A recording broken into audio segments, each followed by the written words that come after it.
할렐루야. 153 저녁교대에 오신 여러분들을 주님의 이름으로 환영하고 축복합니다. 오늘도 귀하고 복된 이 저녁 시간에 하나님께서 우리와 만나시고 또한 우리의 귀에 간구에 귀를 기울이시는 그런 귀한 시간이 되기를 간절히 소망하겠습니다. 먼저 하나님의 말씀 보도록 합니다. 갈라디아서 3장 1절에서 7절 말씀까지 보겠습니다. 갈라디아서 3장 1절에서 7절입니다. 우리 같이 한 목소리로 다 함께 봉독하도록 하겠습니다. 시작. 어리석도다. 갈라디아 사람들아, 예수 그리스도께서 십자가에 못 박히신 것이 너희 눈앞에 밝히 보이거늘 누가 너희를 꾀더냐. 내가 너희에게서 다만 이것을 알려 하노니 너희가 성령을 받은 것이 율법의 행위로냐 혹은 듣고 믿음으로냐. 너희가 이같이 어리석으냐. 성령으로 시작하였다가 이제는 육체로 마치겠느냐. 너희가 이같이 많은 괴로움을 헛되이 받았느냐. 과연 헛되냐. 너희에게 성령을 주시고 너희 가운데서 능력을 행하시는 이의 일이 율법의 행위에서냐 혹은 듣고 믿음에서냐. 아브라함이 하나님을 믿음에 그것을 그에게 의로 정하셨다 함과 같으니라. 그런즉 믿음으로 말미암는 자들은 아브라함의 자손인 줄 알지어다. 아멘. 인간이 만든 제도는요, 완전할 수 없다고 할 수 있습니다. 특히 소수의 사람만 선발하는 제도에서 비인간적인 요소들을 발견하는 경우들도 굉장히 많이 있습니다. 정치권 안에서도 발의되어지는 입법 입법되어지는 그런 법들을 보면요, 아주 사회에 악이 되어지는 자신들의 기득권을 세우기 위한 그런 법을 세우는, 그러니까 소수의 그러한 사람들을 위한 그런 법을 세우는 경우들이 참 많지 않습니까? 어떻게 보면 인간이 만든 제도는 완전하지 않을 수 있어요. 여러분, 올림픽 육상 경기에서도요, 메달을 획득한 자와 그렇지 못한 자의 수치는 100분의 1초 차이입니다. 어떤 사람은 그 차이로 메달을 획득하고 영웅이 되어서 부와 명예를 누리지만, 어떤 사람은 100분의 1초 차이 때문에 최선을 다해 달려온 자신의 삶을 보상을 누리지 못하게 된다는 거죠. 비단 이것이 운동뿐만 아니라 입시라든지 취업이라든지 아니면 이번 선거도 마찬가지지 않습니까? 그런데 복음은 그렇지 않아요. 복음은 은혜를 전제로 하고 있습니다. 복음은 사람을 줄 세우지 않습니다. 복음은 능력을 우선하지 않아요. 복음은 그 자체로 은혜입니다. 그렇다면 은혜가 뭡니까? 나는 구원의 반열에 들 만한 자격이 없음에도 불구하고 하나님의 능력으로 죄 많은 나를 구원하신 것이 은혜인 거예요. 우리의 행위로는 구원 얻을 수 없지만 예수 그리스도께서 나를 위하여 십자가에 달려 돌아가신 것을 인정하는 자들에게 주시는 하나님의 능력, 하나님의 역사가 바로 은혜인 거죠.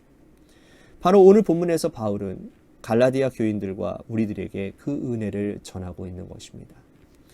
바울은 1차 선교 여행을 굉장히 열정적으로 감당했습니다. 안디옥 교회의 파송을 받아서 처음 나간 그 선교의 여정이니 얼마나 열정이 넘쳤겠습니까? 갈라디아 지역을 다니면서 여러 교회들을 세웠습니다. 비시디아 안디옥, 이고니온, 루스드라, 더베. 그 과정에서 만난 이방인들에게 오직 한 가지만을 강조했는데 그것이 바로 뭐냐? 은혜였습니다. 너희는 이방인이지만 하나님께서 이방인이 구원받을 수 있는 길을 열어주셨다. 피부색이나 신분이나 어떤 성별, 할례의 여부가 문제되어지지 않는다라는 거예요. 예수 그리스도께서 너희 자신을 위해서 죽고 부활하셨다라는 사실, 그 한 가지만 너희들이 붙잡고 있으면 모두가 다 하나님의 자녀가 될 수 있다라고 하는 것을 전파하고 가르쳤어요. 그가 이렇게 말할 수 있었던 이유가 뭡니까? 자신이 은혜 입은 자였기 때문입니다. 바울이 어떤 사람이었습니까? 그가 사울이었던 때를 생각해 보세요. 복음의 적대자 아니었습니까? 예수 믿는 사람들을 잡아 옥에 넘기기도 하고 잡아 죽이기도 하는 사람이었어요. 스데반 지사님이 돌 맞아 죽는 현장 가운데 주도적인 인물이 바로 이 사울이었습니다. 스데반이 죽임당하는 것을 마땅히 여기고 그는 유대 율법주의에 심취했던 사람이었습니다. 어느 날 사울이 다메섹에 가는 길이었죠. 예수님 만나는 사람을 잡아 옥에 넘기기 위해 다메섹을 향하는 그 길 가운데서 예수 그리스도를 만납니다. 예수님께서 그를 친히 찾아오셨어요. 이것이 바로 은혜인 거예요. 주님을 만난 후에 사울은 바울이 되었고 구원해 주신 주님의 사랑에 감격하여 그 주님의 사랑을 전하는 자가 되었습니다. 그가 만난 예수를 전하는 자가 되었어요. 그래서 갈라디아 교회를 은혜를 붙잡고 구원받는 교회가 되었다라는 거죠. 그런데 그 교회가 율법주의자들로 인해서 교회가 어지러워지기 시작했어요. 율법을 강조하는 사람들이 나타남으로 인해서 교회 안에 은혜를 부정하는 일들이 생기게 되었습니다.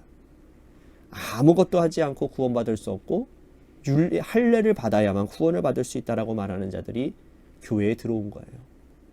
어이없게도 갈라디아 지역 교회는 그들의 게임에 넘어가고 말았습니다.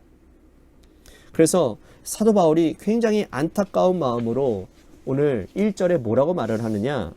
어리석도다라고 말을 합니다. 복음의 은혜를 받은 자들이 은혜를 젖혀두고 다시 율법으로 돌아가는 것이 너무나도 안타까웠기 때문인 거죠. 다시 율법으로 돌아간 자들은 하나님의 구원의 순서를 바꾸는 자들입니다. 여러분, 제가 말씀드리잖아요. 신앙생활은요, 순서가 중요한 거예요. 굉장히 중요합니다. 여러분, 구원받은 순서를 한번 생각해 보십시오. 먼저 복음을 들어요. 말씀을 듣다 보면 믿음이 생깁니다. 마음에 말씀이 씨앗처럼 떨어지고 자라나서 믿음이 생기게 되는 거예요. 그 믿음은 예수 그리스도를 구원자로 인정하고 붙잡는 믿음인 것입니다. 그 결과 구원을 받는 거죠. 이 과정이 전적인 은혜예요. 은혜를 깨닫고 나면 죄인을 구원하시기 위해 독생자 예수 그리스도를 이 땅에 보내셨다라는 사실에 너무나도 감사하고 너무나도 놀랍고, 그래서 그 감격과 그 감사 때문에 무슨 일을 맡아도 맡겨주시기만 하면 하나님 제가 열심히 섬기겠습니다 결단하는 것. 이것이 정상적인 순서인 거죠. 그런데 율법주의자는 순서를 바꿔버리는 거예요. 행하는 것을 앞에 두는 거예요. 열심히 봉사하고 열심히 일하고 열심히 헌금하고 열심히 하면 구원받을 수 있다. 이단입니다. 여러분, 이런 이단은 바울 시대에만 존재했던 것이 아니라 오늘도 돋보석처럼 자라나고 있어요.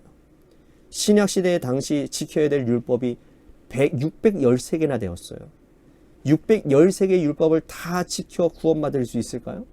그러면 오늘 교회에서도요, 열심히 봉사하고 헌금 생활 잘하며 목사 말 잘 들으면 구원받을 수 있다라고 가르치는 사람들이 있어요. 그 사람들이 이단이에요. 바울은 아브라함을 예를 들어서 믿음이 먼저 있고 할례가 있다라고 명확하게 말을 하고 있습니다. 여러분, 창세기 15장에 보면요, 아브라함은요 자식이 없어 고민하고 있었어요. 하나님께서 그를 데려다가 밤하늘의 별을 보게 하시면서 너의 후손이 하늘의 별과 같이 되고 땅의 모래알 같이 되겠다라고 말씀을 하셨고, 아브라함은 그 말씀을 믿었어요. 그 믿음이 의롭다라고 말씀하신 거예요. 하나님이 그 믿음을 귀하게 여기시고 너의 그 믿음을 의로 여기시겠다라고 말씀을 하셨어요. 여러분, 이 일은요 할례가 있기 전의 사건이에요. 할례 사건은 창세기 17장에 나옵니다. 15장에서 그의 믿음을 의로 여기시고 17장에서 할례를 행하셨어요. 할례 후에 믿음이 찾아온 것이 아니라는 말씀이죠. 행위 이후에 의롭다함이 찾아온 게 아니라는 거예요. 그런데 갈라디아 성도들은 이 순서를 바꾸어 믿었다라는 거죠. 오늘 이 말씀이 우리들에게 주는 교훈이 뭘까요? 순서를 꼭 지켜야 된다는 거예요. 하나님의 은혜를 먼저 받고 그 은혜에 감격해서 섬겨야지 교회 봉사도 헌금 생활도 성도 섬기는 일도 은혜를 경험하는 일도 다 이 순서 가운데 있어야 된다는 거예요. 거꾸로 하면 여러분 무슨 일이 일어나는지 아세요? 신앙생활이 힘들어요. 신앙생활이요 피곤해요. 탈진해요. 처음에는 잘하는 것 같다가 은혜 다 떨어져요.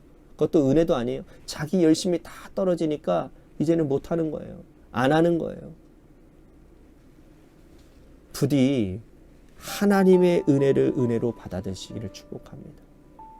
오늘 하루를 살아가시면서 하나님의 주권적인 능력과 놀라우신 은혜를 붙잡고 살아가는 여러분들 되시기를 바라겠습니다. 그리할 때 우리는 끝까지 최선을 다해서 주를 위해 섬길 수 있고 하나님의 은혜에 붙들려서 하나님 나라 그날까지 우리는 믿음을 지킬 수 있다는 사실을 여러분들 기억하시기를 바라겠습니다. 이 시간 우리 같이 기도했으면 좋겠습니다. 먼저 오늘 말씀처럼 순서에 입각한, 즉 은혜를 먼저 받고 하나님의 일들을 감당하는 사람이 되게 하여 주시고, 하나님의 말씀이 먼저고 은혜가 먼저임을 깨닫는 자들이 되게 해달라고 우리 같이 기도했으면 좋겠습니다. 또 한 가지 우리 교회를 위해서 간절히 기도합니다. 하나님께서 세워주신 몸된 교회가 하나님의 뜻과 하나님이 기뻐하시고 하나님이 바라시며 또한 이웃을 사랑하는 그러한 교회가 되는 그런 은혜가 있도록 도와달라고, 또한 재개발 가운데 놓여져 있는 주님의 교회를 위해서 기도해 주시고, 또한 우리 육신의 질병으로 고통당하는 분들 많이 있습니다. 우리 박순시 장로님의 회복을 위해서 여러분들 기도해 주시고, 또한 박우자 권사님의 또한 늑골의 미세골절을 주님께서 치료하여 주시옵소서. 또한 우리 김은정 지사님의 아버님을 위해서, 또한 우리 김철원 권사님 아버님, 어머님을 위해서, 또한 우리 김순환 권사님, 또한 아드님을 위해서도 기도해 주시기를 바라겠습니다. 또한 여러분들의 삶의 자리와 여러분들의 자녀들을 위해서 기도하시다가 이 시간 돌아가시기를 바라겠습니다. 노래 끝날 때까지 우리 같이 합심하여 기도하도록 하겠습니다. 기도하시겠습니다.